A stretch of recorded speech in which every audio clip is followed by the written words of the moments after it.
할렐루야. 8월 둘째 주일 아침입니다. 귀한 예배 함께 하신 여러분 모두를 주님의 이름으로 환영합니다. 특별히 온라인으로 예배 드리시는 분들, 가정에서 예배를 드리지만 또 전심을 다해 주님 앞에 찬양하며 예배하시기 바랍니다. 우리 시간 마음을 정돈하시고 다 함께 기도하심으로 2020년 8월 9일 주일 예배를 하나님께 드리시겠습니다.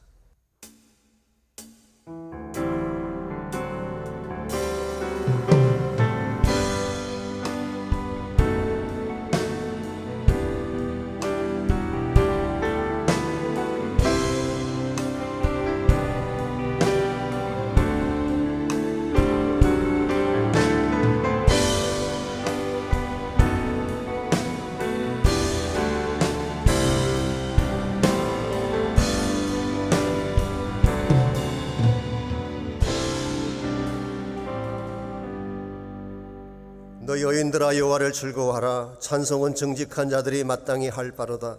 수금으로 여호와께 감사하고 열줄 비파로 찬송할지어다. 새 노래로 그를 노래하며 즐거운 소리로 아름답게 연주할지어다. 여호와의 계획은 영원히 서고 그의 생각은 대대에 이르리로다.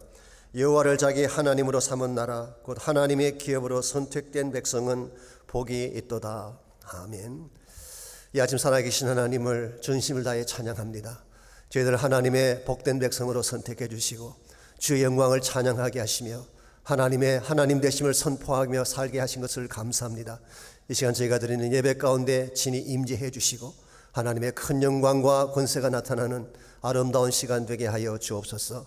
살아계신 예수님의 이름으로 기도하옵나이다. 아멘.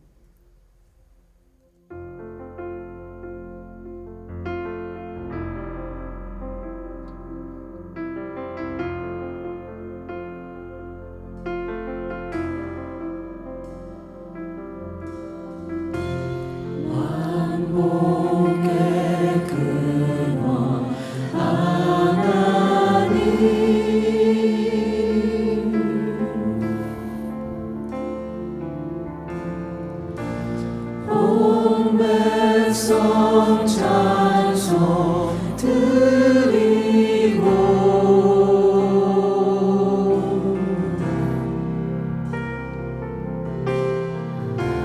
저 천사여 찬송하세.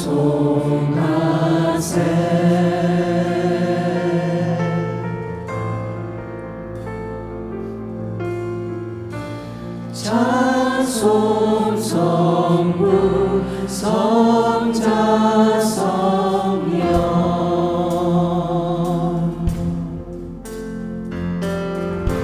만복의 근원 하나님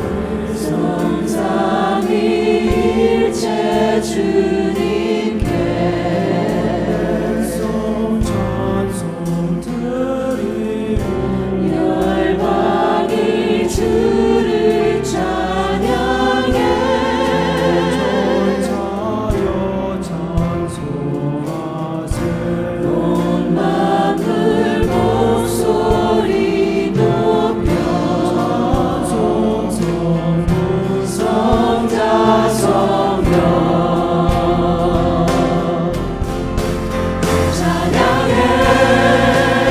광대하신 삼위의 하나님 크고 가까우신 자비의 하나님 공고한 자여 기뻐하라. 찬양해. 언약의 주 선하신 하나님 주께로 피하는 복 있는 자들아 그 입술로 주 찬송하라.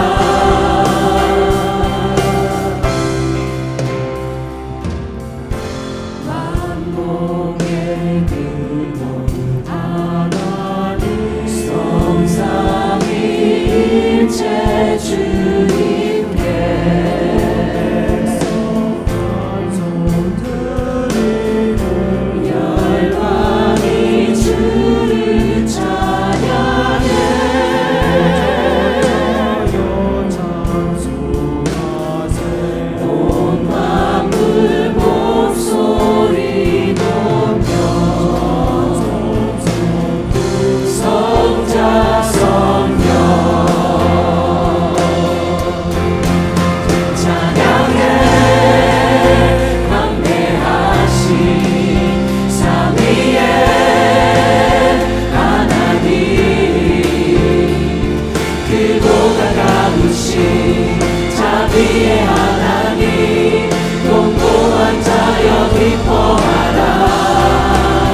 우리의 하나님 공고한 자여 기뻐하라.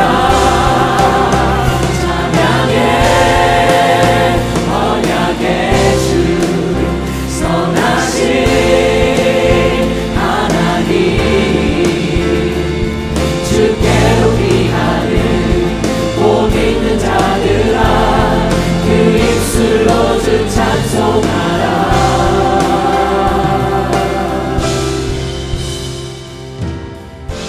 반복의 근원 하나님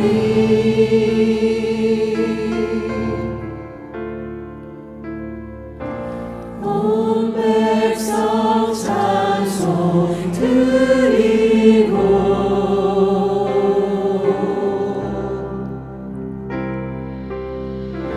저 천사여 찬송하세.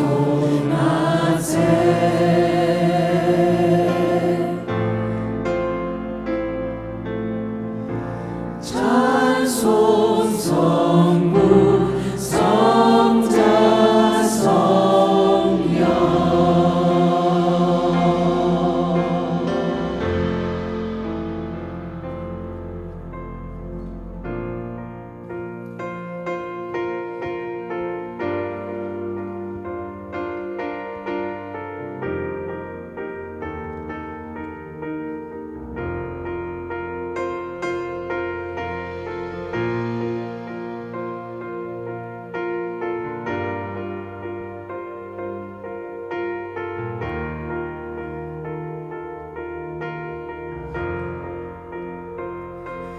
주의 나라가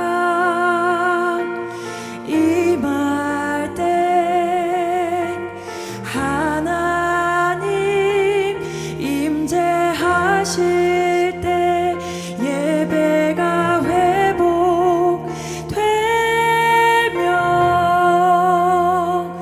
기적은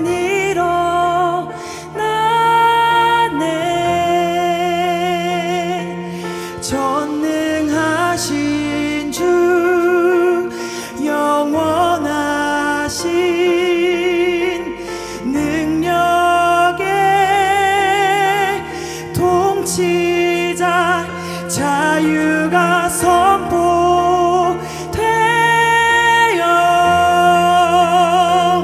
주 백성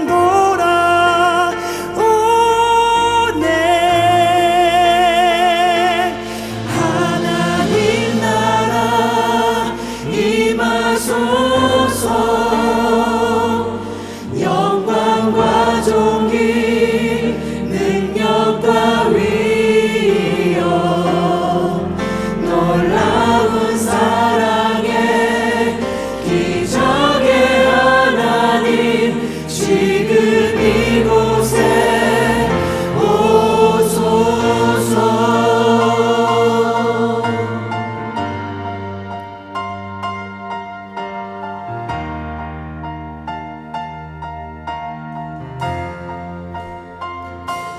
주의 나라가 임할 때 하나님 임재하실 때 예배가 회복되며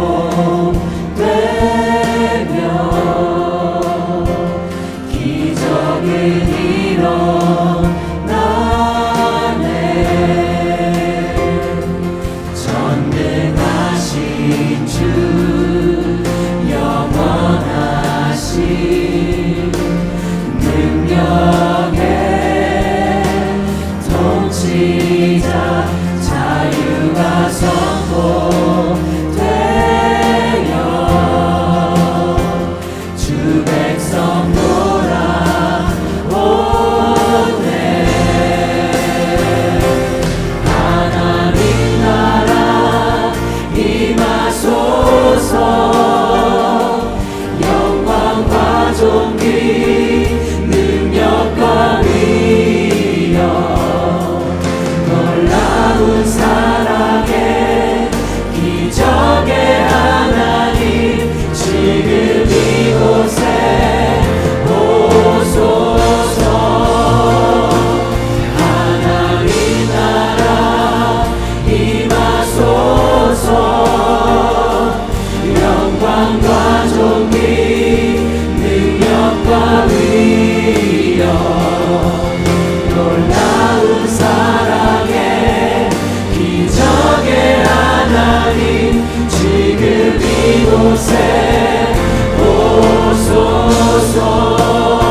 기도드리겠습니다.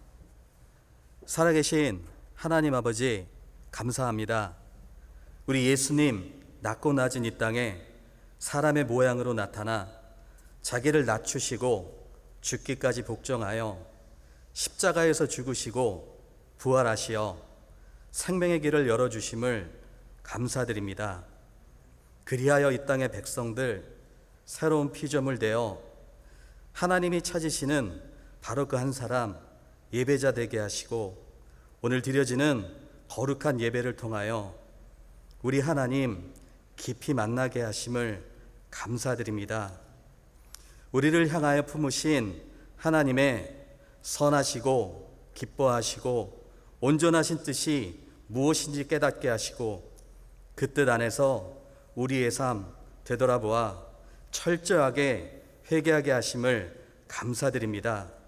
코로나 바이러스 이 사태가 영적 전쟁임을 알게 하시고 우리 삶 속에서 적당히 타협해 왔던 죄악들, 이 정도는 괜찮겠지 했던 나의 착각들 철저하게 회개하며 나아갈 때 우리 하나님 우리의 무릎 꿇은 모습 바라봐 주시고 드려지는 회개의 기도에 귀 기울여 주시며 우리가 다시 진리의 말씀으로 회복되고 우리 예수님 닮아가게 하심을 감사드립니다. 그러나 겉모습만 닮아가는 것이 아니라 우리의 속심령이 예수님 닮아가게 하시고 우리 삶 속에 그리스도의 향기 가득하게 하시며 행함의 순종을 통하여 그리스도의 군사로 성화되게 하심을 감사드립니다. 또한 우리 2세들 기억하여 주시고 하나님과 인격적인 만남 갖게 하시며 그리하여 우리의 2세들이 복음의 다음 세대 이끌고 나아갈 영적 리더로 자라나게 하심을 감사드립니다. 또한 막혀있는 교회의 사역과 선교의 문을 열어주시어 새로운 환경에서 제자훈련과 페이트 사역이 그리고 단기 선교가 시작되게 하심을 감사드립니다. 또한 땅끝에서 선교하는 모든 선교사님 지켜주시고 힘든 이 시기 선교의 지경이 더욱 넓어지게 하시며 그리하여 하나님의 교회가 모든 선교지마다 세워지고 뿌리 내려 거룩한 예배 가득하게 하심을 감사드립니다. 또한 말씀 전하시는 박성근 목사님 권세와 능력으로 채워주시고 영육간에 강건하게 하심을 감사드립니다. 귀한 헌신을 통하여 온 교회가 하나 되게 하시고 그리스도의 빛과 소금의 역할을 감당하는 교회 되어 하나님의 영광으로 가득하게 하심을 감사드립니다. 특히 그 입술을 통하여 선포되는 진리의 말씀 우리 안에 심기워져 믿음의 씨앗 되게 하시고 그 씨앗이 뿌리 내려 그리스도의 장성한 분량까지 자라나게 하시며 이제 우리 입술을 열어 예수님만이 하나님의 아들이심을 선포하여 하나님의 뜻만이 드러나는 예배되게 하심을 감사드리며 이 모든 말씀 내 삶의 주인 되신 예수 그리스도 이름 받도록 기도하였습니다. 아멘.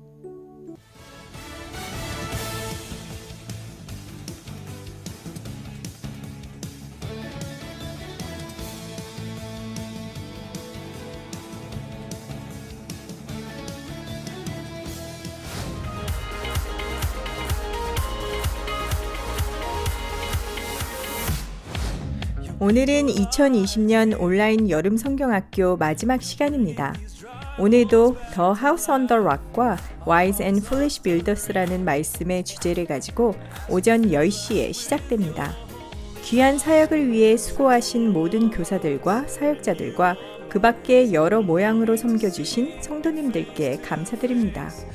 계속해서 유치부와 유년부 사역을 위해 기도해 주시기 바랍니다.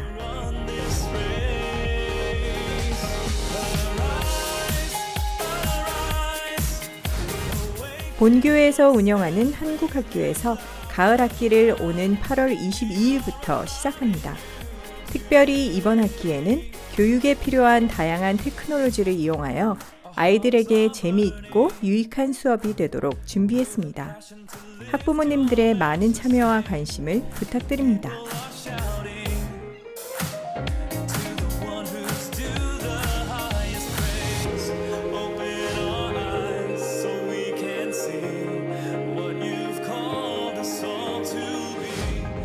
매년 8월이면 중보기도 축제로 전 성도가 함께 부르짖어 기도했습니다.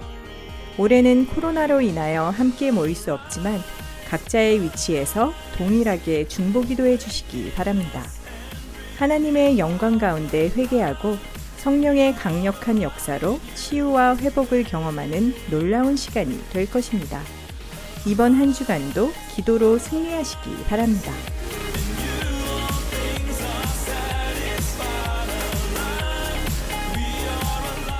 주님 안에서 행복한 한 주 보내시길 바랍니다. 오늘 귀한 예배 함께 하신 여러분 모두를 다시 한번 주님의 이름으로 환영합니다. 가정에서 온라인으로 예배 드리시는 모든 분들도 환영합니다. 비록 저희들이 대면에서 예배 드리지 못하지만 전심을 다해 예배하는 가운데 하나님 만나고 또 새로운 축복 누리시기를 바랍니다. 광야 예배는 계속됩니다. 지금 3주째 또 모이게 되는데 조금 불편하긴 하지만 또 특별한 감동도 있습니다. 가능하신 분들은 오셔서 함께 예배하시기를 바랍니다. 광고에서 보신 것처럼 유치부 유년부 VBS가 이제 오늘 세 번째 시간으로 마지막 마무리를 하게 됩니다. 계속 기도 많이 해주시기를 바라고요. 저희 교회 아마 주일학교 사역도 차츰차츰 좀 시작을 해야 되지 않을까 생각을 합니다. 부모님들 가운데 그것을 요청하는 분들이 많이 계셔서 이들이 최대한으로 안전을 잘 지키고 또 방역을 철저한다는 전제하에 우리 가능한 아이들 오면은 우리 교사님들이나 또 아니면은 사역자님들이 잘 맞이할 수 있도록 준비를 하고 있습니다. 계속 기대해 주시고 함께 해 주시기를 바랍니다. 한국학교가 드디어 개강을 합니다. 8월 22일 광고에 오신 것처럼 아마 다음 주 토요일이죠. 8월 15일 10시부터 오후 1시까지 등록도 받고 아마 드라이브 스루로 한다고 합니다. 교재도 나눠준다고 하니까 많이 홍보하셔서 함께 해주시면 좋겠습니다. 우리 그 외 나머지 광고들 잘 참조해 주시면 좋겠습니다. 이 시간 드릴 헌금을 위해서 함께 기도합니다. 하나님, 우리를 사랑해 주시니 감사합니다. 어려움 가운데도 보호해 주시고 우리의 참 목자가 되어 주신 것을 감사합니다. 사랑하는 주의 백성들 힘겹게 인생길을 걸어가지만 목자 되신 하나님께서 그들을 보살펴 주시고 필요한 것 채워 주셔서 주님 때문에 찬양이 넘치고 감격이 있는 아름다운 삶을 살도록 도와주옵소서. 이 시간에 우리의 마음과 정성을 담아 소중한 예물을 주께 올립니다. 말씀에 순종해 드리는 11절을 축복해 주시고 감사의 제목들에 더 많은 감사를 더하여 주셔서 그들의 감사가 차고 넘치게 하시며 또한 선교와 구제와 성경 위에 바쳐진 모든 예물들을 축복해 주셔서 하나님 영광 위에 바르게 서임받게 하여 주시옵소서. 감사드리옵고 예수님의 이름으로 기도하옵나이다. 아멘.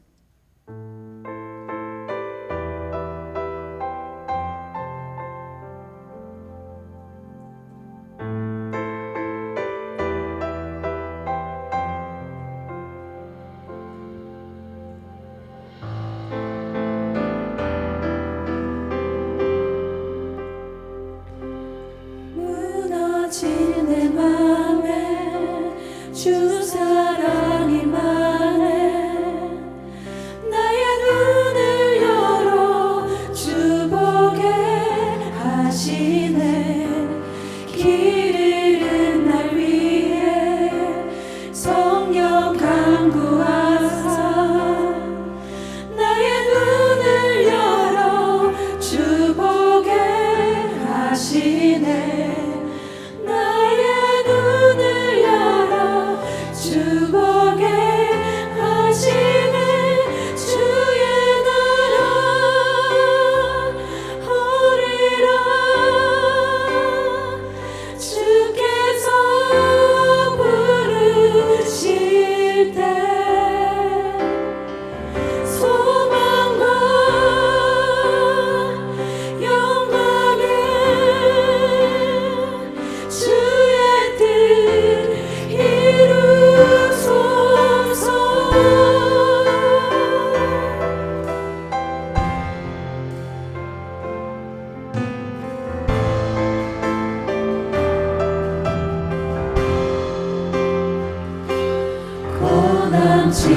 지나가고 잠이 영원하네.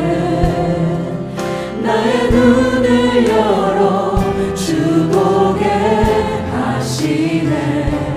주를 찬양하며 기쁨의 길 가니 나의 눈을 열어 주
나의 눈을 열어 주 보게 하시네. 나의 눈을 열어 주 보게 하시네. 나의 눈을 열어 주 보게 하시네. 주의 나라 오리라. 주께서 부르실 때 소망과 영광에 주의 뜻 이루소서. 주의 나라 오리라. 주께서 부르실 때 소망과 영광에 주의 뜻 이루소서.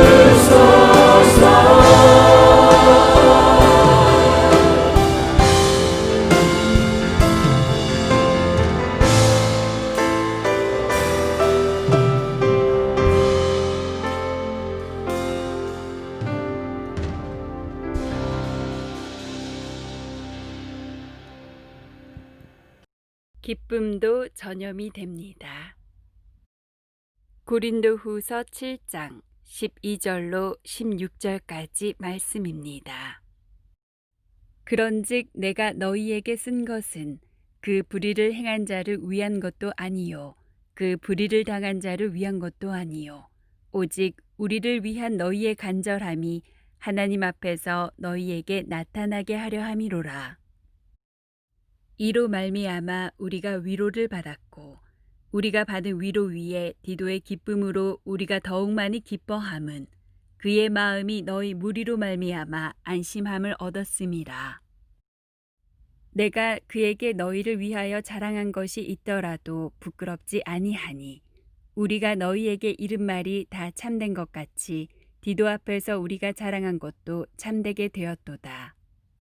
그가 너희 모든 사람들이 두려움과 떨므로 자기를 영접하여 순종한 것을 생각하고 너희를 향하여 그의 심정이 더욱 깊었으니 내가 범사에 너희를 신뢰하게 된 것을 기뻐하노라.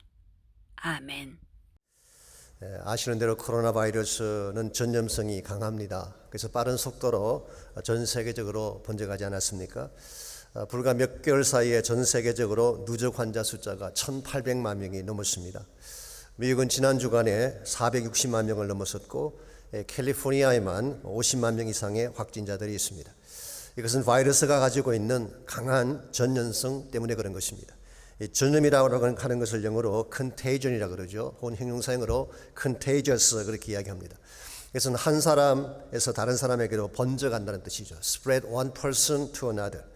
이와 같이 한 사람에게서 다른 사람에게로 번져가는 이 전염이라고 하는 것이 꼭 질병에만 해당되는 것일까요? 사실은 그렇지 않습니다. 인간이 가지고 있는 대부분의 것은 전염성을 가지고 있습니다. 예를 들어서 웃음도 전염이 됩니다. 한 사람이 웃으면 다른 사람도 덩달아 웃는 경우가 많습니다. 울음도 전염이 되죠. 유치부에서 사역하시는 교사님들이 가끔 그런 말 하십니다. 영화실에서 한 아기가 울면 모든 애들이 다 따라서 운다 그런 말을 합니다. 어른들도 마찬가지입니다. 특별히 여자분들 연속극을 보시다가 한 명이 찔끔찔끔 우시면 다 울기 시작하죠. 한참 울다가 물어봅니다. 근데 우리가 왜 울고 있느냐고. 그러면 되게 몰라요 왜 우는지. 이 울음이라고 하는 것도 우리도 모르는 사이에 전염이 되는 것입니다. 뿐만 아니라 행복도 전염이 됩니다. 몇 년 전에 미국의 유명한 강연 프로그램인 테드라고 하는 강연 프로그램이 있죠. Technology, Entertainment and Design. 그 분야의 가장 전문가들이 나와서 강연하는 유명한 강연입니다. 그 자리에 니콜라스 크리스타키스라고 하는 사람이 나와서 강연하는 영상을 제가 본 적이 있습니다. 이분은 하버드 의대를 졸업한 의사입니다. 동시에 유펜에서 사회학으로 PhD를 받은 사회학자이기도 합니다. 이분이 자기 친구 교수인 제임스 파울러 교수와 함께 1983년부터 2001년까지 병원 환자 5천 명을 대상으로 그들의 사회 연결망이, 즉 소셜 네트워크가 행복에 미치는 영향을 연구를 했습니다. 그 결과 행복한 사람과 같이 있을수록 행복 지수가 높아진다는 사실을 과학적으로 증명을 했습니다. 우리가 상식적으로 알고 있긴 하지만 구체적인 과학적인 데이터를 가지고 증명을 한 것입니다. 그분에 의하면은 가족이나 친구가 행복한 사람은 행복 지수가 15.3% 증가한다고 했습니다. 심지어 전혀 만난 적이 없는 친구의 친구가 행복해도 환자 행복 지수가 올라갔다고 합니다. 왜냐하면 그 먼 친구의 행복이 결과적으로 자신에게까지 전이되어 왔기 때문에 그런 것입니다. 그래서 한 사람이 행복하면 반경 1.5km 안에 거주하는 사람들이 더불어 행복할 확률이 25% 상승한다고 합니다. 그러므로 가능하면 누굴 만나든 웃어주시기를 바랍니다. 괜히 밟은 표정 짓기보다는 스마일 하시게 되면 많은 사람들이 행복해하지 않겠습니까? 가정에 들어가실 때도 웬만한 일이 아니면 얼굴을 활짝 펴고 밝게 웃으며 들어가시기를 바랍니다. 그러면 온 가족이 기뻐하고 행복하게 되는 것입니다. 실제로 미국의 단편 소설 작가인 브렛 하트라고 하는 분이 쓴 수기가 있는데요. 그분의 수기에 이런 스토리가 나옵니다. 캘리포니아에 골드 러시가 일어났을 때 금광을 찾기 위해 수많은 사람들이 몰려왔던 시기가 있죠. 그때 많은 남자들이 금광을 찾겠다고 캘리포니아로 몰려왔습니다. 그것이 시작된 해가 1849년이었기 때문에 그때 온 사람들을 우리가 49ers라고 부르는 것입니다. 아신 대로 샌프란시스코 풋볼팀 이름이 뭐예요? 49ers죠. 캘리포니아에 사는 금광을 찾아온 사람들을 지칭하는 것입니다. 짐작하시겠지만 금광에 모이던 광부들은 다 거친 사람들이, 그래서 이 광부들의 탄광촌에는 거의 매일 밤마다 술을 먹고 주먹질하고 소리를 지르고 심지어 총질하는 그런 일들이 벌어졌습니다. 이와 같이 아주 터프하게 와일드하게 살아가는 그 사람들 가운데에 이 탄광촌 안에 어느 날 한 아기가 태어난 것입니다. 이 밝고 평화롭게 웃는 예쁜 아기였습니다. 그런데 그만 아기를 낳은 산모가 질병으로 갑자기 세상을 떠나게 되면서 이 아기를 어떻게 할 것인가 의논하던 광부들이 자신들이 아기를 키우기로 결정을 했습니다. 그래서 광부들이 시간표를 짜서 돌아가면서 아기를 돌보고 우유를 먹이는 일을 한 것입니다. 이와 같이 몇 개월을 하는 동안에 생각지 않던 변화가 일어났습니다. 이 광부들의 언어가 달라진 것입니다. 고함 소리가 적어지고 말씨가 부드러워졌어요. 술과 싸움이 없어지게 되고 오히려 황금을 위해 경쟁하던 그들이 협력을 도모하며 함께 살아가는 지혜를 배우게 된 것입니다. 무엇이와 같은 변화를 만들었을까요? 한 아기 때문입니다. 아기가 가지고 있는 천진난만한 웃음과 평안이 매일 아기를 컨택트하는 그들에게 전념이 된 것입니다. 이와 같이 웃음이라고 하는 것, 기쁨이라고 하는 것은 전념성을 가지고 있습니다. 사랑도 전념이 되고 감사도 전념이 되는 것입니다. 반대로 우리가 우울해지게 되면 그것 자체가 또한 전념이 되어서 우리 아내를 우울하게 만들고 우리 자녀들을 우울하게 만드는 것입니다. 우리가 우울하면 신앙 공동체 전체가 어둡게 변할 수가 있습니다. 이런 면에서 여러분과 제가 영적으로 건강하고 밝게 산다고 하는 것은 하나님의 공동체를 밝게 만드는 데에 대단히 중요한 것입니다. 우리 한 사람이 기뻐하게 되면 그 영향이 가정도 기쁨으로 만들게 되고 공동체도 아름답게 만들기 때문에 우리는 반드시 기쁨을 품고 살아야 되고 기쁨을 나누며 살아야 하는 것입니다. 우리가 어떻게 하면 우리 마음속에 참된 기쁨을 품고 이 기쁨을 많은 사람들에게 나누어주며 살아갈 수 있을지 오늘 주신 본문을 중심으로 그것을 함께 정리해 보려고 합니다. 오늘 같이 읽은 본문에 보시면 한 사람의 기쁨이 공동체에 미치는 영향이 어떠한가를 오늘 성경이 기록해 주고 있습니다. 이 기쁨을 시작한 사람을 오늘 성경은 디도라고 밝히고 있죠. 이 디도는 지난주에 말씀을 드린 것처럼 고린도 교회에 눈물의 편지를 전달한 사람으로 알려져 있습니다. 13절 말씀 잠깐 보시면 이와 같이 편지를 전달한 것이 가져온 축복이 어떠한지를 13절이 이렇게 묘사하고 있습니다. 이로 말미암아 우리가 위로를 받았고 우리가 받은 위로 위에 디도의 기쁨으로 우리가 더욱 많이 기뻐함은 그의 마음이 너희 무리로 말미암아 안심함을 얻었음이라고 했어요. 이로 말미암아라고 하는 것은 눈물의 편지로 말미암아 일어나게 된 고린도 교회의 변화를 말하는 것입니다. 그들이 회개하고 다시 바울에게 돌아온 사건을 말하는 것이죠.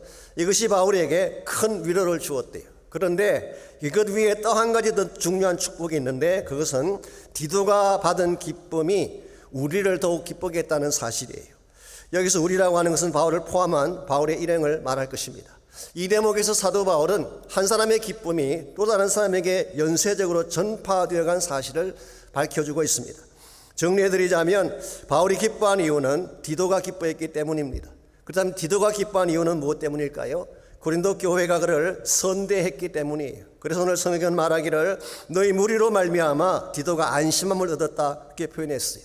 문자적으로 해석을 하자면 너희들 때문에 그의 영이 새롭게 되었다 그런 뜻입니다. His spirit has been refreshed. 이것은 생기를 얻고 되살아나게 되었다 그런 뜻이죠. 자, 그렇다면 고린도 교회가 디도를 선대한 이유는 무엇일까요? 그것은 바울이 보낸 편지 때문이었어요. 이와 같이 이 모든 것이 연결되어져서 고린도 교회 전체와 바울 전체가 기쁨을 누리게 된 것, 이것을 우리가 기쁨의 연쇄작용이라고 할 수가 있습니다.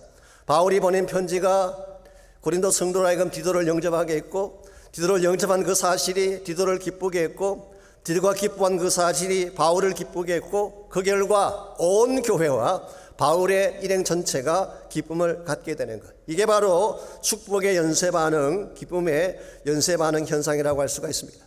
사랑하는 성도 여러분, 한 사람의 기쁨은 그 사람 하나로 끝나지 않습니다. 반드시 주변에 전파가 되고 공동체에 영향을 끼치는 것입니다. 그러므로 우리는 반드시 기쁨의 원천이 되어져서 우리 때문에 수많은 사람들이 기쁨의 영향을 받도록, 또 그래서 변화가 일어나는 그런 삶을 추구해야 되는 것입니다. 우리가 아는 바처럼 우리가 사는 이 시대는 고통과 아픔이 악순환되어지는 시대를 살아가고 있습니다. 우리의 죄악이 불의를 낳고 그것이 다른 사람을 상하게 하고 한 걸음 더 나아가 이 사회를 병들게 하는 시대를 살아가고 있지 않습니까? 그래서 웃음을 잃어버린 사람들이 많습니다. 불신과 무기력 가운데 살아가는 사람들이 많습니다.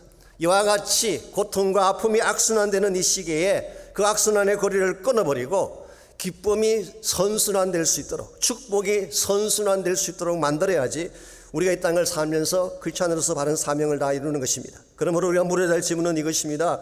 우리가 어떻게 할 때에 우리 때문에 기쁨이 나누어지게 되고 전파되어지게 되고 그 결과 많은 사람들이 복을 받으며 살아갈 수 있을까?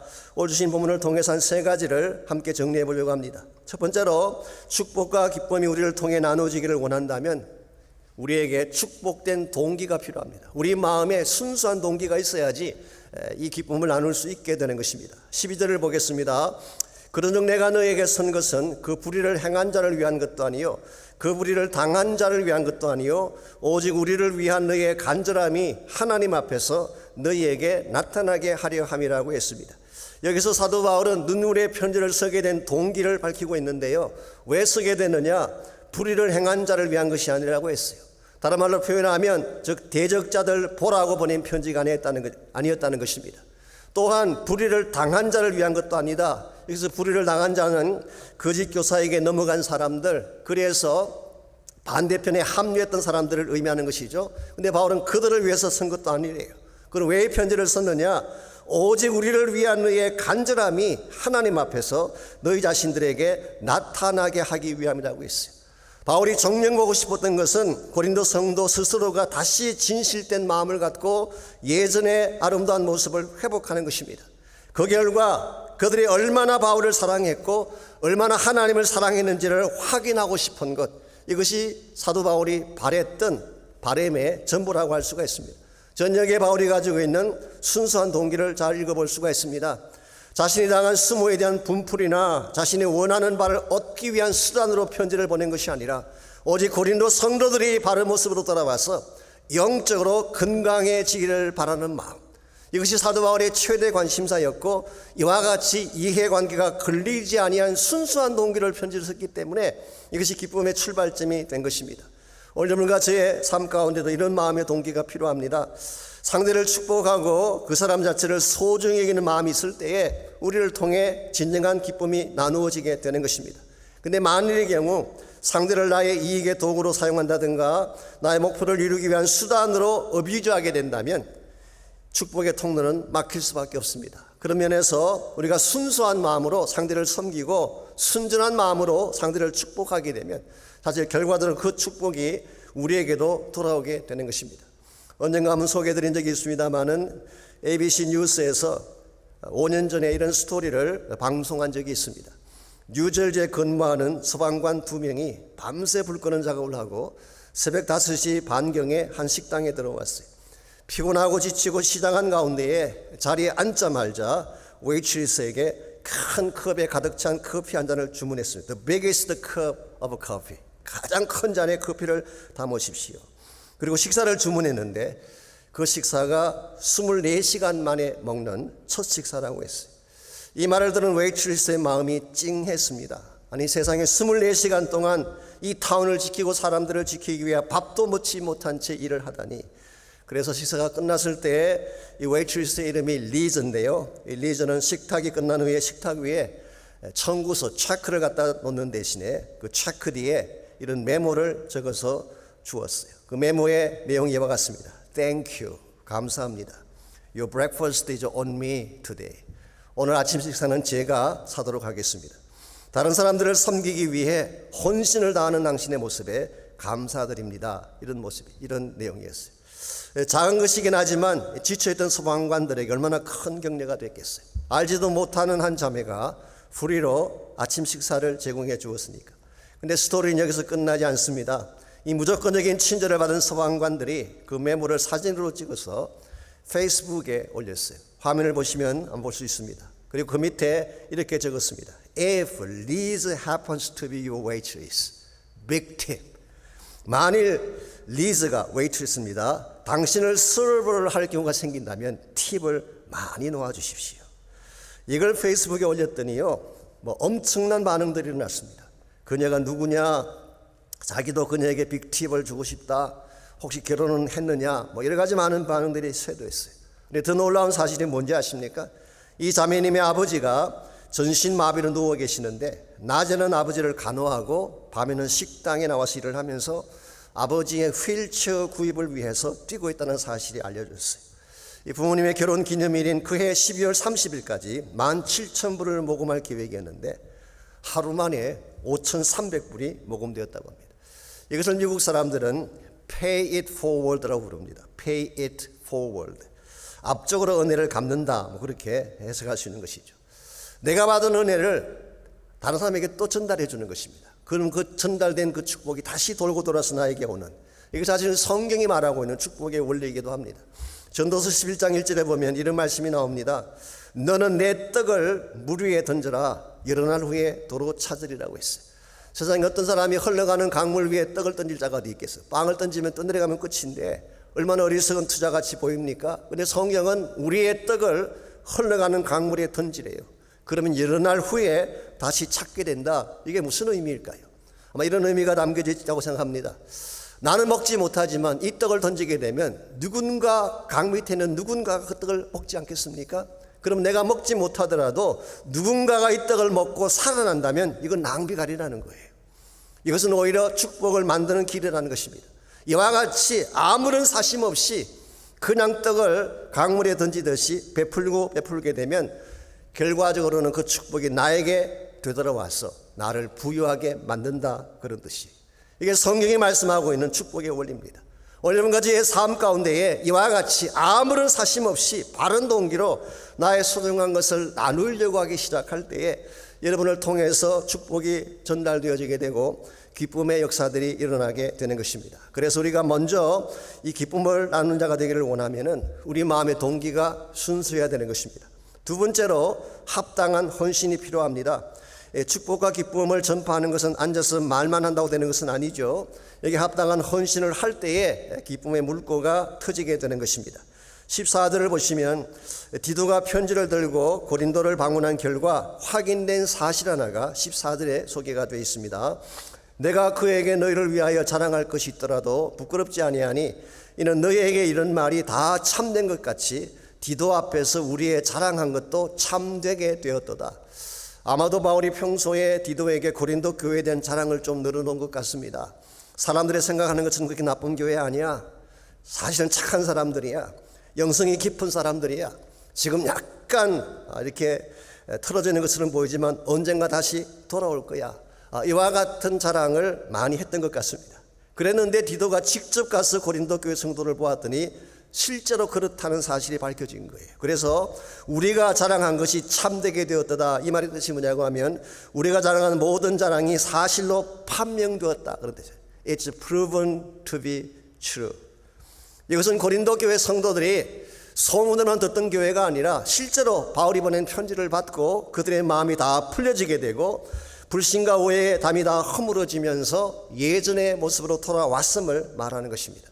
이와 같이 오해가 있고 막힌 담이 있던 고린도 교회의 문제를 풀기 위해서 거기까지 직접 간 사람이 누구였나요? 바로 디도였다는 것입니다. 뒤에 다시 한번 다룰 기회가 있을 것으로 생각합니다만은 오늘 이 본문을 통해서 잠깐만 디도에 대한 소개를 해드리자면요. 디도는 영어로 타이러스라고 그러죠. 타이러스. 헬라 말로는 티토스입니다. 그래서 디도라고 우리말식이 더 맞죠. 이 사람은 원래 유대인이 아니고 헬라인이었습니다. 그리고 아마 안디옥 출신이 아닌가 짐작을 합니다. 안디옥 출신. 디도서 1장 4절에 보게 되면 사도 바울이 그를 믿음을 따라 내 참아들이 되었다라고 말한 것을 보면 아마 바울을 통해 복음을 듣고 예수님 만나고 그의 제자가 된 것 같습니다. 갈라디아서 2장 3절 말씀에 하면은 이방인 문제를 다루기 위해서 예루살렘 공회가 모였을 때, 혹시 기억나시나요? AD 50년에 우리 기독교 사상 최초의 공회가 예루살렘에서 모였죠. 바울이 1차 선교행을 마치고 왔을 때에 한 가지 빅 이슈가 등장합니다. 이방인들이 크리스천이 되는 과정에서 뭐가 필요하냐, 그들이 할례 받고 율법을 지켜야 되느냐, 이 문제가 생겼을 때에 예루살렘에 공회가 모이게 됐죠. 그때 바울과 바나바가 그 공회에 참석을 했는데 성경 기록에 하면은 디도가 함께 참석했어요. 더구나 놀라운 것은 할례를 받지 않은 상태에서 예루살렘 공회에 참석한 것입니다. 이것은 이방인이 크리스천이 되기 위해 할례 받을 필요가 없다는 사실을 가시적으로 보여준 케이스가 된 것입니다. 이걸 보게 되면 제부 초창기부터 바울과 함께 동력을 했던 것 같습니다. 그럼에도 불구하고 바울의 동력자들 가운데서 가장 파퓰러했던 것은 아닌 것 같아요.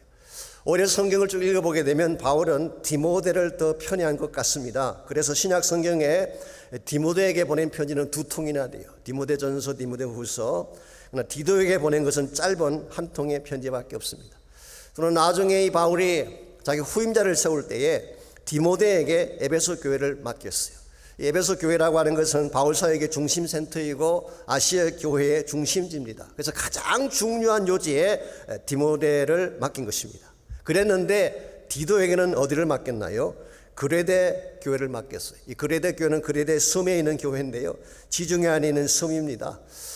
성경에 의하면 그곳 사람들은 짐승과 같다고 할 정도로 굉장히 와일드한 사람들이 꽉 차 있는 지역, 그러므로 험악한 목회지 중에 하나라고 말할 수가 있습니다. 이와 같은 것을 정리해 보게 되면 유명세로 따지자면 디모데보다 못한 것처럼 느껴지는데요, 그러나 결정적인 순간에 가장 중요한 일을 해결한 것은 디도였다는 거예요. 우리가 이미 살펴본 것처럼 고린도 교회 문제가 터졌을 때에 디모데는 해결을 못했어요. 고린도서 16장 10절에 보게 되면 사실은 바울이 디모데를 먼저 고린도에 보냈죠. 근데 문제가 풀리지 않았어요. 그랬는데 디도를 보냈더니 오랫동안 풀지 못했던 교회 문제가 풀린 것입니다. 이런 측면에서 디도는 비록 유명한 사람은 아닐지 모르지만 주님이 가장 필요로 할 때 문제를 풀어내는 해결사라고 할 수가 있습니다. 하나님 나라에 이런 사람이 많아야 된다고 생각합니다. 직함이나 자랑하고 뭘 좀 하면 상승이나 내는 그런 사람이 아니라 꼭 필요로 할 때에 주님, 내가 여기 있습니다, 나를 사용해 주십시오. 이와 같이 하나님이 꼭 필요로 하는 곳에 적절하게 쓰임받을 수 있는 사람, 이게 바로 디도 같은 인물이에요. 솔직히 디도가 눈물의 편지 혹은 준한 책망의 편지라고 할 수 있죠. 이것을 들고 고린도 교회를 갔습니다마는 결코 쉬운 태스크가 아니었습니다. 왜냐하면 이때가 바울이 아픔의 방문을 하고 돌아온 직후였기 때문에, 쉽게 표현하면 적대감이 팽배해 있을 때였습니다. 바울을 면전에서 쫓아낸 그 사람들이 디도를 그냥 둘 수 있겠어요? 아마 더 심한 수모를 주고 쫓아낼 수 있는 그런 상황이었습니다. 그럼에도 불구하고 디도는 단신으로 적진에 뛰어들어갔고 자신의 안위나 자신의 평안을 생각한 것이 아니라 이것이 교회를 살리고 바울의 선교 사역을 세우는 것이라면 무엇이든 하겠다는 헌신으로 디도는 고린도 교회로 간 것입니다. 저는 이와 같은 것을 헌신이라고 부르고 싶습니다. 참된 헌신은 막힌 담을 허물고 축복과 기쁨을 가져오는 것입니다. 오늘 이 시대 그리스도인이라는 이름을 가진 분은 참 많지만 위험을 무릅쓰고 기꺼이 자신을 던질 수 있는 헌신의 사람은 그렇게 많지 않아요. 그러나 하나님이 찾으시는 사람, 주님이 가장 필요로 하는 사람은 하나님이 꼭 필요로 하는 곳에 자신을 드리는 사람들입니다. 저는 헌신에 대해 생각할 때마다 항상 떠오르는 스토리가 하나 있습니다. 그것은 바로 사무엘하 23장에 나오는 다윗의 세 용사에 대한 이야기입니다. 이 사무엘하 23장은 다윗이 그의 말년에 자기 인생을 회고하는 중에 그가 나이 들어서도 잊지 못할 사람들의 무용담을 기록해 놓은 것이 사무엘하 23장이죠. 그 무용담 중에 한번 이런 일이 있었습니다. 그 당시 다윗은 사울에게 쫓겨다니면서 아둘람 굴 속에 망명생활을 하고 있을 때인데요. 때마침 그때 블레셋 군대가 침공을 해서 다윗의 고향 땅인 베들레헴을 점령하게 됐습니다. 그때에 그 베들레헴을 향해서 다윗이 쳐다보면서 너무 목을 말라하면서 누가 베들레헴 성문 곁으로 가서 거기에는 우물을 떠다가 나로 하여금 마시게 할 수 있느냐, 그런 이야기를 했어요. 어떻게 보면 좀 철이 없어 보이는 듯한 요구처럼 보입니다. 지금 전쟁이 한참 진행 중인데 블레셋 군대가 점령한 그 지역에 어떻게 우물물을 깃기 위해 뛰어갈 수가 있다는 것입니까? 더구나 아둘람굴에서 베들레헴까지는 40km가 넘는 길이라고 합니다. 우리 시기로 하면 100리가 넘는 길이에요. 그 먼 길을 적진을 뚫고 지나가서 우물에 있는 물을 뜨거라고 하는 이 요구, 이게 합리적인 요구일까요? 여러분이나 제가 만일 이와 같은 요청을 받았다면 어떻게 반응했을까요? 아마 질문이 많았을 것입니다. 꼭 가야 되느냐고, 합리적이냐고 많이 따지고 물었을 거예요. 근데 성경을 보십시오. 이 세 용사는 어떤 질문도 던지지 않았어요. 왜 가야 하는지 이유도 묻지 않았어요. 그냥 다윗이 목말라 한다고 하니까 두말 없이 뛰어나갔어요. 그리고 적진을 뚫고 지나가서 우물물을 길러 가지고 온 것입니다. 그때 이 우물물을 받아든 다윗이 어떻게 했는지 아세요? 그 물을 여호와의 제단 앞에 부어드리면서 말하기를, 나는 이 물을 마실 수가 없습니다. 이 물은 목숨을 걸고 갔던 그 사람들의 피라는 고백을 했어요. 여기서 단순히 물에 대한 사건이 아니다, 그런 뜻이에요.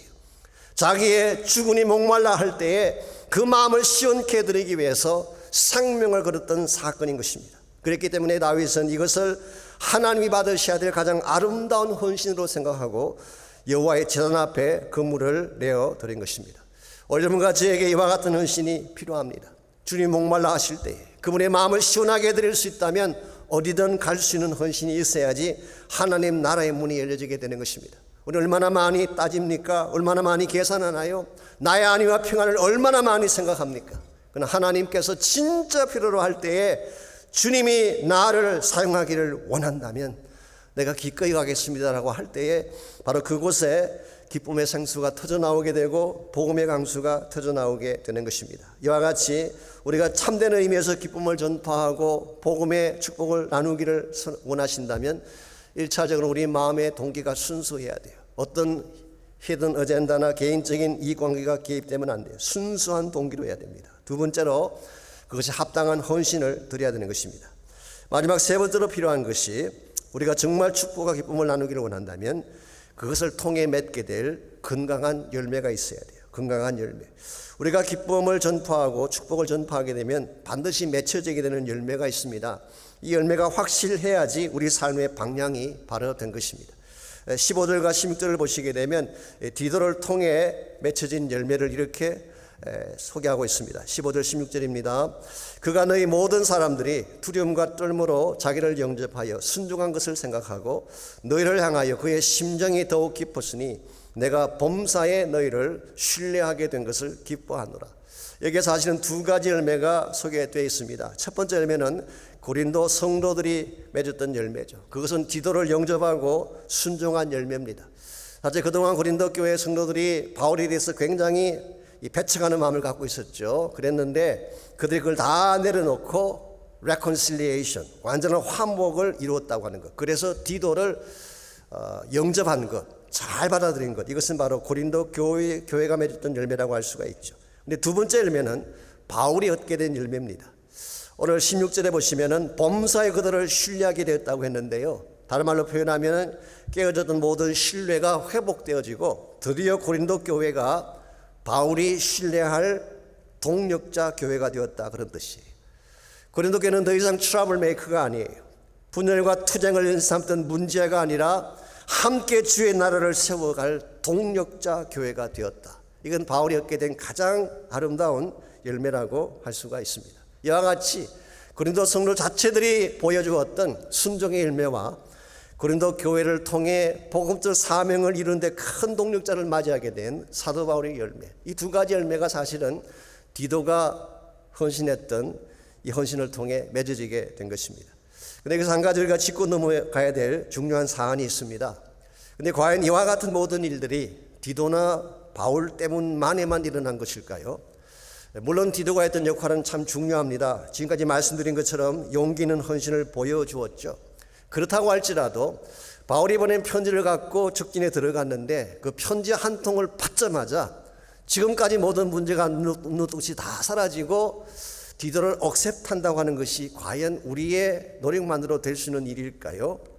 I don't think so. 여기는 뭔가 다른 팩트가 있는 것입니다. 저는 그렇게 생각합니다.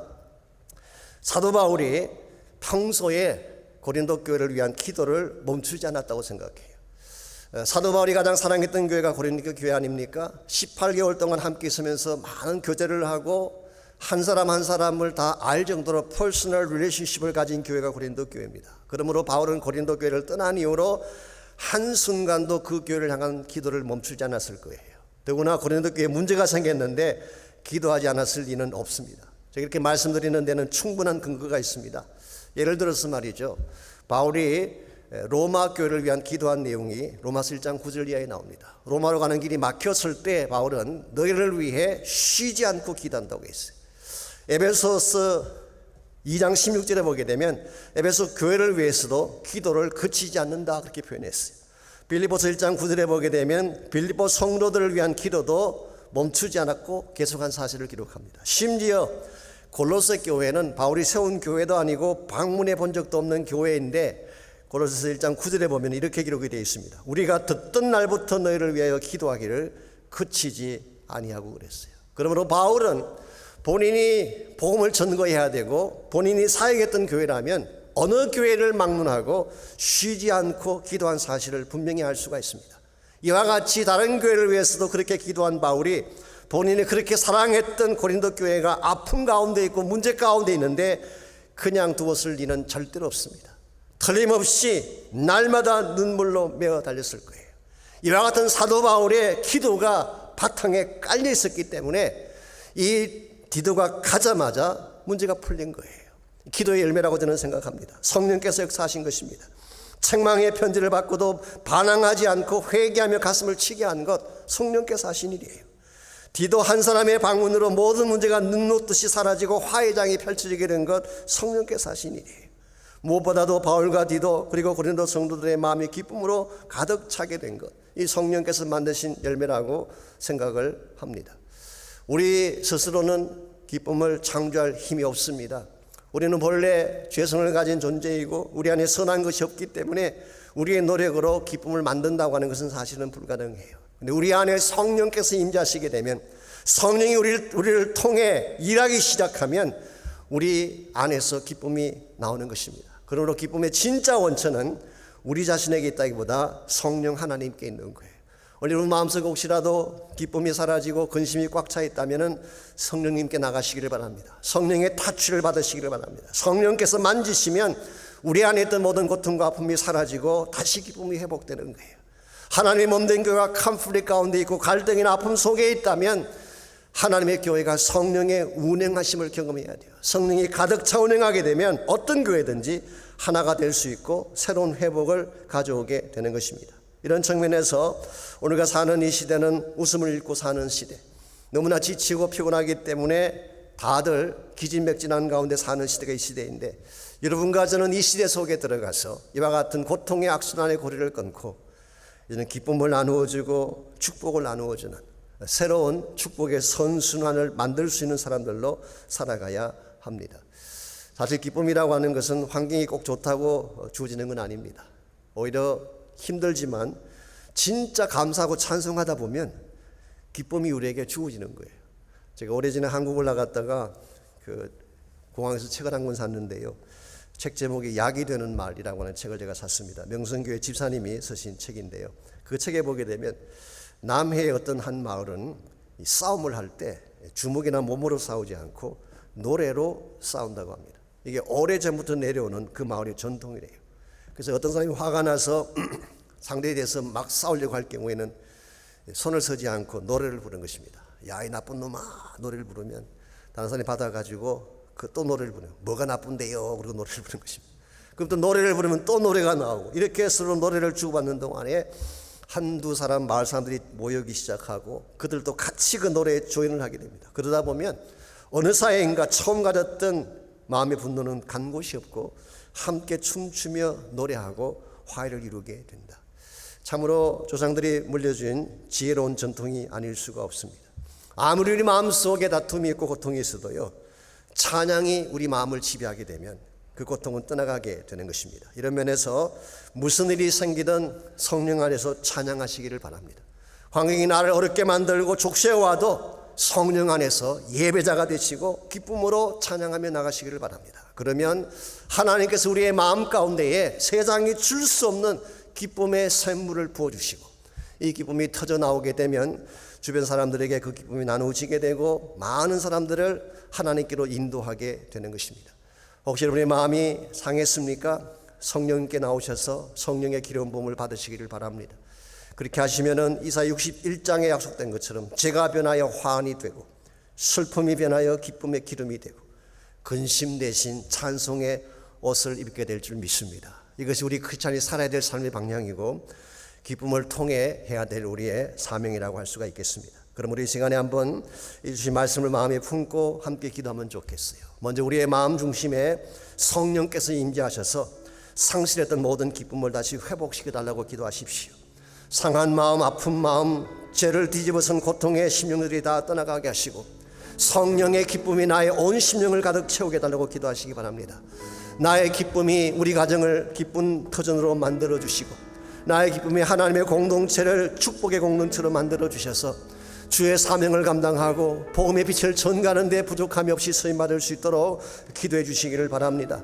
여러분 한 분 한 분의 심령 가운데 이 시간 성령의 진이 임재하셔서 다시 한번 성령의 능력 가운데에 잃어버린 기쁨도 회복하고 능력도 회복하고 비전도 회복하고 복음의 파워도 회복해서 다시 하나님 사람답게 살 수 있도록 여러분 기도하면 좋겠습니다. 또한 저희 교회가 예배와 기쁨이 충만한 교회가 되게 하셔서 우리 교회 때문에 이 주변이 살아나게 하시고 이 타운이 살아나게 하시고 미국 전체가 다시 회복되는 역사가 일어나게 하셔서 하나님 영광의 도구로 쓰임받게 달라고 기도하시기를 바랍니다. 우리 다 같이 한 목소리로 함께 기도하겠습니다.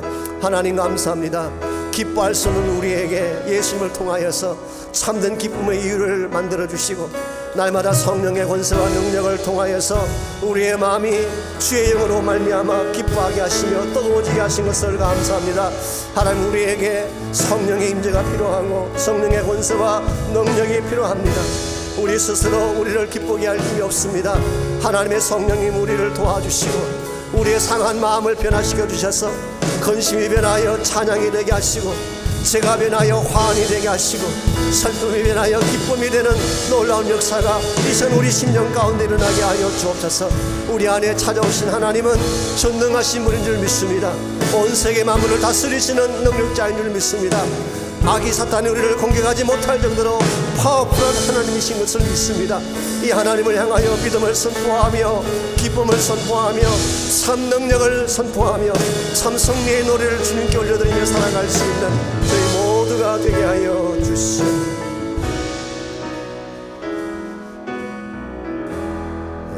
우리 시간 한번 같이 우리 찬양을 하기를 원하는데요. 좀 우리 기쁜 찬양입니다. 우리 기쁨에 대한 설교를 했는데 슬픈 찬양 부를 수가 없잖아요. 그래서 한번 다 일어나셔서 같이 찬양하면 좋겠습니다. 기뻐하며 승리의 노래 부르리 함께 우리 찬양하겠습니다.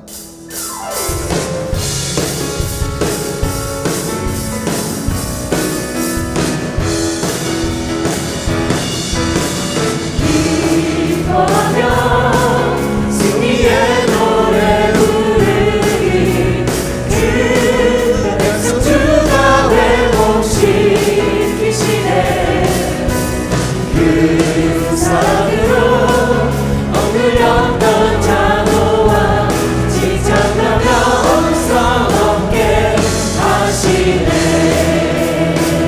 전심으로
하나님 감사합니다. 우리를 사랑하시는 그분이 나의 하나님이 되시고 나의 전능한 능력자가 되신 것을 감사합니다.